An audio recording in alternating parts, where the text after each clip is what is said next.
UP में होने वाले उपचुनाव को लेकर कांग्रेस और सपा के बीच गठबंधन होगा या नहीं? कांग्रेस कितनी सीटों पर चुनाव लड़ेगी? क्या कांग्रेस और सपा इंडिया अलायंस से अलग होकर चुनाव लड़ेंगे? ऐसे तमाम सवाल पिछले कई दिनों से लगातार उठ रहे हैं, जिसका क्लियर जवाब ना तो कांग्रेस की तरफ से सामने आ रहा है और ना ही समाजवादी पार्टी की तरफ से। दोनों के ही बीच लगातार सीट शेयरिंग को लेकर तनातनी देखने को मिल रही है। इसी बीच समाजवादी पार्टी के राष्ट्रीय अध्यक्ष अखिलेश यादव ने कांग्रेस और सपा के बीच सीट शेयरिंग को लेकर चुप्पी तोड़ते हुए बड़ा बयान दिया है। तो कांग्रेस के साथ गठबंधन को लेकर सपा सुप्रीमो अखिलेश यादव ने क्या दिया बयान, और यूपी में होने वाले आगामी उपचुनाव में कांग्रेस सपा का गठबंधन होगा या फिर नहीं, इसी पर करेंगे चर्चा। नमस्कार, मैं आकांक्षा और आप देख रहे हैं इंडिया पब्लिक खबर। देश का सबसे बड़ा सियासी सूबा उत्तर प्रदेश एक बार फिर से राजनीतिक रंग में नजर आ रहा है। यहां विधानसभा की 10 सीटें खाली हुई हैं, जिसमें से 9 सीटों पर उपचुनाव का ऐलान हो चुका है। सत्तारूढ़ भाजपा के खिलाफ गठबंधन बनाकर लड़ रही समाजवादी पार्टी और कांग्रेस के बीच सीटों के बंटवारे को लेकर फिर से तनातनी की स्थिति बनती दिख रही है। इस साल लोकसभा चुनाव से पहले ही गठजोड़ में आए दोनों दल फिर से अलग अलग होते हुए दिखाई दे रहे हैं। यानी कि यूपी में होने वाले 9 विधानसभा सीटों पर उपचुनाव को लेकर सियासी बिगुल फूका जा चुका है, जिसके चलते सभी पार्टी की ओर से चुनाव प्रचार भी शुरू किया जा चुका है। बता दें कि यूपी विधानसभा की 10 खाली विधानसभा सीटों में से अब सिर्फ 9 सीटों पर उपचुनाव होंगे। अयोध्या की मिल्कीपुर सीट पर कानूनी पेच फंसे होने का हवाला देते हुए इलेक्शन कमीशन ने इस सीट पर फिलहाल के लिए उपचुनाव टाल दिया है, जिसको लेकर यूपी में एक बार फिर सियासत तेज होती देखी जा रही है। विपक्ष बीजेपी सरकार को घेरने का काम कर रहा है। साथ ही विपक्ष ये भी दावा कर रहा है कि बीजेपी लोकसभा चुनाव में अयोध्या में मिली हार के डर से उबर नहीं पा रही है। समाजवादी पार्टी के राष्ट्रीय अध्यक्ष अखिलेश यादव ने तो ये भी कह दिया था कि बीजेपी ने अयोध्या के मिल्कीपुर में अपना इंटरनल सर्वे कराया था, जिसमें उनकी हार हो रही थी। इसलिए उन्होंने पहले सभी पिछड़े और दलित बेलों को हटाया, उसके बाद फिर इंटरनल सर्वे करवाया। मुख्यमंत्री ने खुद प्रशासन के लोगों को बुलाकर पूछा, इंटेलिजेंस रिपोर्ट ली। जब पता लग गया कि इतना खेल खेलने के बाद भी चुनाव हार रहे हैं, तो उन्होंने चुनाव टाल दिया।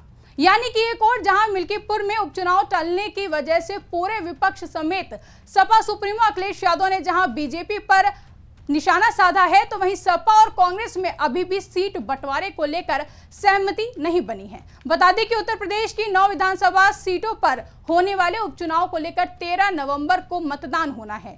इसके लिए समाजवादी पार्टी की ओर से 7 उम्मीदवारों का ऐलान भी किया जा चुका है। कहा जा रहा है कि अखिलेश यादव कांग्रेस के लिए अलीगढ़ की खैर और गाजियाबाद सदर की सीट छोड़ना चाहते हैं। तमाम मीडिया रिपोर्ट्स की माने तो कांग्रेस की ओर से इस पर नाराजगी जताई जा रही है और कथित तौर से सपा कांग्रेस गठबंधन में सब कुछ ठीक नहीं है। इसी बीच जब सपा अध्यक्ष अखिलेश यादव से इसके बारे में पूछा गया, तो उन्होंने कहा कि ये हम 2 दलों की बात है। बता दें कि यूपी में जिन 10 सीटों पर उपचुनाव होना था, उनमें से कांग्रेस ने 5 सीटों की डिमांड की थी। दरअसल कांग्रेस का मानना था कि अगर वो 5 सीटों की डिमांड करेगी तो कम से कम 3 सीटें उन्हें मिल सकती हैं। लेकिन सपा की ओर से पहले 6 प्रत्याशियों की सूची जारी करते हुए 6 सीटों को लेकर ऐलान किया जा चुका है और एक बार फिर से एक और सीट पर भी प्रत्याशी उतार दिया गया। अब केवल 3 ही सीटें बची हैं जिन पर प्रत्याशियों की घोषणा नहीं हुई है। इसमें अलीगढ़ की खैर सीट, गाजियाबाद सदर सीट और मुरादाबाद की कुंदर की सीट शामिल है।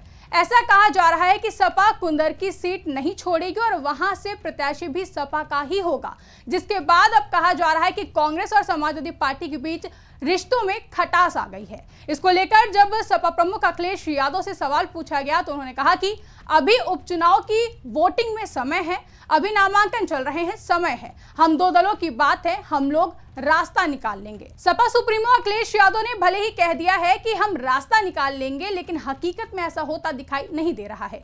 यूपी उपचुनाव के लिए सपा के साथ सीट शेयरिंग पर कांग्रेस खेमा संतुष्ट नहीं है। कांग्रेस यूपी में कम से कम 5 सीटों पर दावा ठोक रही है। यूपी कांग्रेस के प्रदेश अध्यक्ष अजय राय ने भी यूपी में 9 सीटों पर होने वाले उपचुनाव को लेकर सपा और कांग्रेस में सीट शेयरिंग के मुद्दे को लेकर कहा था कि केंद्रीय शीर्ष नेतृत्व इस पर बात कर रहा है, हमने 5 सीटों पर अपना प्रस्ताव दिया है। केंद्रीय नेतृत्व जो फैसला लेगा हम उसी के अनुसार काम करेंगे। वो 5 से कम सीटों पर समझौता नहीं करेंगे। हमने इस संबंध में हाईकमान को प्रस्ताव भेजा है, जिसमें कहा है कि हम भाजपा और उनके सहयोगियों की जीती सीटें मांग रहे हैं। जो सीटें पहले सपा के खाते में थी उनकी मांग नहीं की गई है। साथ ही उन्होंने कहा कि कांग्रेस पार्टी किसी दबाव में नहीं झुकेगी। पार्टी को खड़ा करने के लिए 5 सीटें चाहिए, नहीं तो किसी भी सीट पर नहीं लड़ेंगे और ना ही चुनाव प्रचार करेंगे, ना सहयोग करेंगे। अजय राय यही नहीं रुके, आगे उन्होंने सपा पर गठबंधन धर्म ना निभाने का भी आरोप लगाया और कहा कि समाजवादी पार्टी ने कांग्रेस पार्टी को विश्वास में लिए बिना अपने 7 उम्मीदवारों की घोषणा कर दी है। ये गठबंधन धर्म के खिलाफ है। यूपी में कांग्रेस की अवहेलना करना ठीक नहीं है। समाजवादी पार्टी गठबंधन धर्म का पालन नहीं कर रही है। भारतीय जनता पार्टी से अकेले मुकाबला करना सपा के लिए आसान नहीं होगा। लोकसभा चुनाव में राहुल गांधी जी की भी भूमिका थी, जिसकी वजह से यूपी में बीजेपी के विजय रथ को रोका जा सका। यूपी कांग्रेस के प्रदेश अध्यक्ष अजय राय के इस बयान के बाद माना जा रहा है कि अगर कांग्रेस को 2 से ज्यादा सीटें नहीं दी गई तो वो उपचुनाव से दूरी बना सकती है। इतना ही नहीं, कांग्रेस कार्यकर्ता चुनाव में सपा के समर्थन में प्रचार भी नहीं करेंगे। आपको बता दें कि अजय राय ने तो यह भी कह दिया है कि समाजवादी पार्टी कांग्रेस पार्टी को हल्के में ना ले। बिना सम्मानित सीटें पाए गठबंधन को कांग्रेस के कार्यकर्ताओं का सहयोग भी नहीं मिलेगा। उपचुनाव में सीटों के बंटवारे का असर 2027 के चुनावी गठबंधन पर भी पड़ेगा। उन्होंने कहा कि समाजवादी पार्टी को यह सोचना पड़ेगा कि कांग्रेस यूपी में सपा की मोहताज नहीं है। बता दें कि सपा ने हरियाणा विधानसभा चुनाव में कांग्रेस की हार के फौरन बाद ही यूपी में 6 सीटों पर कैंडिडेट्स घोषित कर दिए थे। वहीं महाराष्ट्र के विधानसभा चुनाव के लिए भी 12 सीटों पर दावा ठोक दिया है और 4 सीटों पर तो उम्मीदवारों के नाम की घोषणा भी कर चुके हैं। अब इस प्रेशर पॉलिटिक्स के बीच कांग्रेसी खेमे की तरफ से प्रतिक्रिया सामने आई है। वहीं आपको बता दें कि यूपी में 10 सीटों गाजियाबाद, खैर, मीरापुर, कुंदरकी, करहल, कटेरी, मिल्कीपुर, मंझवा, फूलपुर और सीसामऊ में उपचुनाव होने को हैं, जिसमें से एक मिल्कीपुर पर इस समय चुनाव टाल दिए गए हैं। जिसमें से एक करहल सीट से अब सपा उम्मीदवार तेज प्रताप यादव ने आज नामांकन भी दाखिल कर दिया है। तो वहीं इंडिया गठबंधन में शामिल कांग्रेस और सपा में सीट बंटवारे को लेकर तीखी टकरार देखने को मिल रही है। फिलहाल दोनों ही पार्टी को लेकर अभी कुछ भी साफ नहीं है कि आगामी उपचुनाव को लेकर दोनों साथ में चुनाव लड़ेंगे या फिर अलग अलग। ऐसे में देखना अहम होगा कि कांग्रेस और सपा के बीच सीट शेयरिंग को लेकर बात बनती है या फिर नहीं। फिलहाल इस पूरे मामले पर आपकी क्या राय है, कमेंट करके हमें जरूर बताएं। साथ ही ऐसी ही तमाम बड़ी खबरों के लिए हमारे YouTube चैनल को सब्सक्राइब करना ना भूलें।